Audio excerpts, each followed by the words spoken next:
Okay, but Miles, how do I find the notes on the guitar? Right, but how do you know where all the notes are on the neck of the guitar? Like, how do you find the octaves? I want to write a song using all fifth intervals. On every note, I want a fifth note interval harmony above it. 7. So where's my How would I fifth? do that? How would I do that?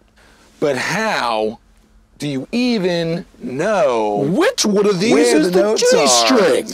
in a scale? But if I tune down to drop D, But what are those it'll notes wait, after where my chords? Where We they never go? talked about those. Where? Where are all my power Are they chords? different? So They were like, just where? here. And a guitar solo? How do I Where? play With them? a harmony After to I it. get Where? this, what do I do? All How do I notes figure this with out? minor seconds. I'm lost. Where's I minor need an second? adult. Where? Help! Help!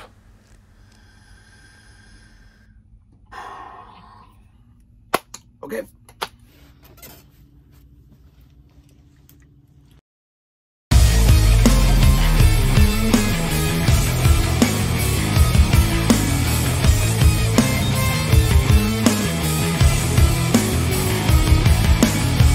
Good afternoon. How's it going? I'm Miles, and I definitely didn't mess up saying good afternoon like 13 times just now. Welcome back, people. I hope everyone's been doing well. It's been a little while since I've done like a real video since the update video because I've been sick, but I'm feeling a lot better now, so trying to just get back into the swing of things. If it's your first time here, welcome. I'm glad you're here. I'm Miles. I do music. Kind of the main objective of this channel is to talk about different concepts in music and try to simplify it and make it fun. A lot of it is guitar oriented. Some of it is going to be dealing with music theory, some stuff, bass, piano, whatever. But enough about the details of that stuff.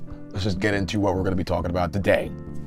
So one of the things that comes up pretty frequently in my line of work is this idea of solving the mystery of where the notes exist on the neck of the guitar and the bass. It's not so much of a mystery, it's just a matter of knowing how to identify where the notes are, and more specifically, be able to identify where your octaves are. If you can find your octaves, it can make playing the guitar or the bass a lot easier as a concept, moving from one string to the next. Especially if you're trying to transfer over from playing 6-string guitar to 7 or 8-string guitar, or going from a 4-string bass to a 5-string. If you know where the notes exist in terms of their relation from one string to the next, you are less likely going to be finding yourself in a position where you feel lost, or like you're looking at this sort of like blank sheet of notes. So today I want to show you guys a real quick and easy way to give yourself a reference point to go back and refer to in terms of identifying where the notes are on the neck of the guitar. It's going to be real easy. You don't need a lot. You need a blank sheet of paper and a pen. If you can't draw a straight line, you're going to need a ruler. But the idea is that you're going to be making up a mock version of what would be the first 12 frets on the neck of the guitar. So you're going to do 6 lines for all 6 of the strings on the guitar, and then you're going to divide it up into 12 spaces for each of those frets. I'm saying 12 frets because at the 12th fret, the open string note repeats. It's now at the octave above where your open string is. So the idea is that you're going to be going from the open string as your first starting note, and you're going to go across the length of the string for each of the strings that are on your paper, and you're going to identify each of the notes that are represented in each fret. Now, if you're not sure how to go about doing this, or how the note relations work in terms of music, just think of the letters A through G in their order in the alphabet. It's A, B, C, D, E, F, G. There's no note H that I know of, and beyond the letter H, I don't believe anything else exists in modern notation.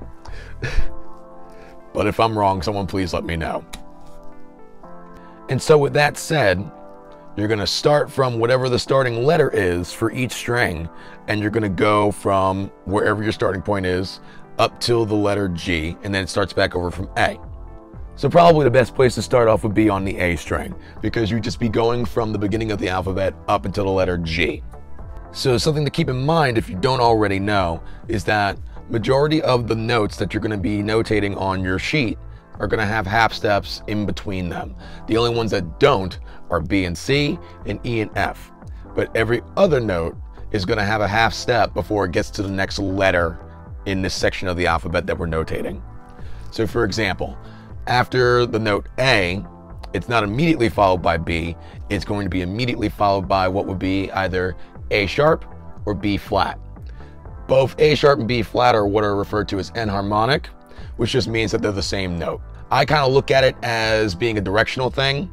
So if you're moving upward, you're making the note sharp, in which case going from A to B, that half step in between would be A sharp. If you're going down from B to A, B flat. But for all intents and purposes here, what you can do is just put a slash and notate both of them for that one space. So you do that for the entire length of this line that represents your A string until you get it to the 12th fret, which is where A repeats again. And so because A repeats again at the 12th fret, what that means is that the entire lineup starts over. So the 13th fret is going to be A sharp again. And you do the same format for the other 5 lines that represent the strings on the guitar. If you're making a chart for bass, you're dealing with the first 4 strings that exist on the guitar. And so that would be E, A, D, G. But the same note relationships exist. If you're making a chart for a 7-string guitar, you're going to add an additional line beneath your low E string, and that's going to be another B string. So exactly like your B string that exists right before your high E string, but below the low E now. If you're dealing with an 8-string guitar, if it's in standard tuning, that low string beneath your low B string is going to be starting with the note F sharp. So yes, hi everyone. I know that this is kind of like an Adam Neely ripoff right now, but bear with me. If you got a real issue, take it up in the comment section. A detail that I had forgotten to include in the initial video, I'd simply forgotten about it, but the subject of drop tuning. So let's say you're going from being in standard tuning on your guitar, and now you want to tune down to drop D, but you also want to be aware of where all the octaves exist on this now tuned down low E string, but you've already made your chart. So how would this correspond in this case? Well, pretty simple. So what it means to tune down to drop D is that you're taking your low E string and you're going to bring it down until it matches the pitch of your D string. And so without even having to alter your already made sheet, you can see what notes are available to you just from looking at the D string. All the notes that go from D across, those are now going to be available on your low E string that you've tuned down to D. What that also means is that your octaves are now going to be moved. So instead of being in this position where there's a fret distance between them, a fret and a string, but now it's going to be just simply a string apart with one string in between, as it was before, but now they're going to be on the same fret because that A is getting moved up to where B is. So that also means that instead of playing a power chord like A, by playing the 5th fret of the low E string and the 7th fret of the A string, you can now just simply smack your finger down on the 1 fret and you have yourself an A power chord. So yeah, it's pretty straightforward, not a huge fix that needs to be made. You don't even have to alter anything. If you are playing in a different tuning than standard, or you're doing something like DAGAT or something like that, just simply make another chart and just go through it 1 string at a time and just take your time. But yeah, other than that, back to the show. So once you have your chart filled out, what you can do is you can identify where your octaves of individual notes exist from one string to the next. So for example, your open A string, if you want to find the closest octave of A, you could go to the 2nd fret of the G string. The other option is the 7th fret of the D string.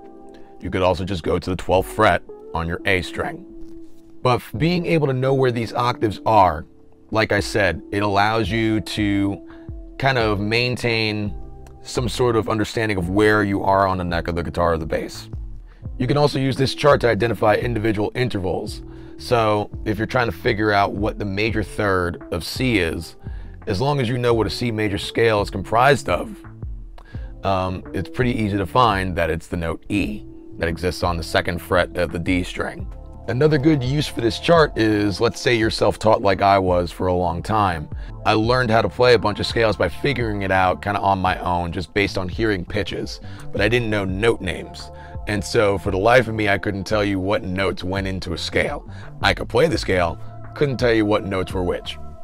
So being able to identify what the notes are now, you can figure out very quickly what notes make up a major, minor, harmonic, melodic, whatever scale you're dealing with. And you don't have to really invest any real time or money into making this chart. As long as you've got a blank sheet of paper and a pen, you're good to go. Another good use for this chart is for exploring the different options of variables you can change within chords that you might already be familiar with. So for example, if you can identify the notes that go into a C major chord, for example, but you want to figure out how to make a C major 7 chord, the easiest way to do so is to take the note that's on the first fret of your B string, the note C, and simply move that down to a B, which would now give you an open B string, which in total is going to give you a C major 7 chord. And this is just one example of identifying different ways to not only mess around with different chords, but also just how to play them. Another cool idea is to take this chart and take the sheet of paper that you put it on, get it laminated, and use it as a dry erase board. So you use some dry erase pens with it, and you can map out scales, identify where your octaves are, you know, write out chords, whatever, and easily go back and erase it and reuse the same sheet. So, I don't know, it's kind of like a crafty thing, but I think that this is a useful tool overall if you're just trying to identify where notes are, if you're trying to get acclimated to a new instrument. And that is it for this video. I just wanted to give you guys a quick tip, something that you might find beneficial in terms of getting a better understanding of not only where the notes exist on the neck of the guitar or the bass, but also just how to construct chords, how to construct triads, whatever you're looking to do, identifying intervals, whatever. Hopefully you found this beneficial. Hopefully you make your own chart and you enjoy it and you find lots of use from it. And yeah, let me know how it goes. If you found this video to be useful, hit the like button. If you haven't already, consider subscribing to the channel. That way you won't miss out on new material when I put it out. I'm getting back into the swing of things, so I'm gonna try to be putting things out on a more consistent basis real soon. And I have lots of stuff that I'm looking forward to rolling out for you guys, so be sure to be there for it. If you're looking for ways to support this channel further, I've listed links for all of that down below. And big shout out to my patrons over at Patreon for helping me out as much as you have. Without you guys, my videos wouldn't sound as good, they wouldn't look as good, and I'd have less ideas to work from. So I appreciate all that you guys do for me. And other than that, that's all I got for you for today. All right? Take it easy, guys. Keep playing. Peace.